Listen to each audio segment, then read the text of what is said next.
What is up, readers? This is the Book Browser. Welcome to another video. Today we are discussing the sequel to The Hunger Games, and that is Catching Fire by Suzanne Collins. The first book was great, and as expected, this one is even better. This book follows Katniss and Peeta as the victors of the 75th Hunger Games, and President Snow is mad because Katniss and Peeta started quite a little rebellion, and President Snow told both of them that they should prove that they are really in love with each other. That is a really intriguing plot summary, so without further ado, let's go right into the book discussion. Let's start this discussion with President Snow. I really hated them in this book so much because he is the main antagonist in this trilogy. I hate him so much that when I see his face in the movies, for example like this one, there, you can see his face, it's like I want to punch him straight, uppercut, because I really hate his character in this book. He is evil, he is ruthless, and he is very, very cruel.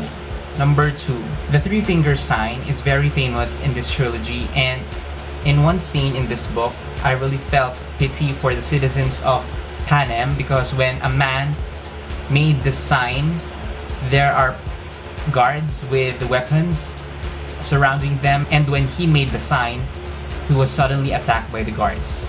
That's how cruel the capital is to its citizens unless they follow the rules. I really felt the need for democracy in this scene.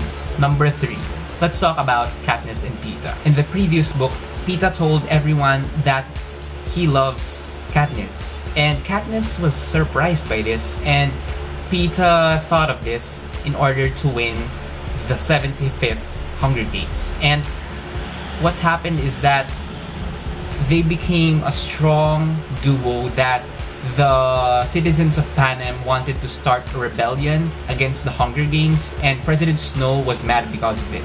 Snow told both of them that they should really be in love with each other, not just fake love. And I think it's very hard for Katniss and Peeta to fake being in love with each other. Number 4, Cinna deserves applause in this book because he made such a meaningful dress for Katniss that it even became controversial in this book. When Katniss was being interviewed, her dress suddenly changed into a mockingjay, and that's really majestic to imagine.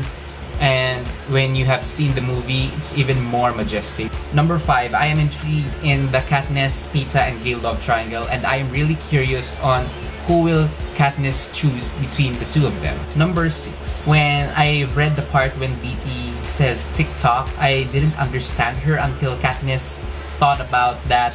What if the arena was like a clock? And that was pretty clever for the game makers to make this arena a bit different and a bit complex than the previous one. Number 7, I was really frustrated at the moment when Peeta was taken by the people at the Capitol, and it made things much more exciting and nervous and full of suspense. Number 8, the ending was okay, but I really felt the need to read the next book in the series and the last book as well, The Mockingjay, because Katniss just showed her girl power and her fighting spirit in the end of this book by shooting an arrow at the arena, because she knew in herself that the arena was not real, that they were inside a dome and not a real place like the forest or somewhere else. Those are all of my opinions based on the second book of The Hunger Games, Catching Fire by Suzanne Collins. This was one heck of a ride. I loved so many parts in this book. I cannot say negative things about it, to be honest, because it really was a great book than the previous one. Thank you for watching this video, readers and non-readers out there. Be sure to subscribe to my channel right over here and hit the notification bell as well to get notifications on when I post new videos. Thank you for watching, and I'll see you in the next video. As always, keep reading.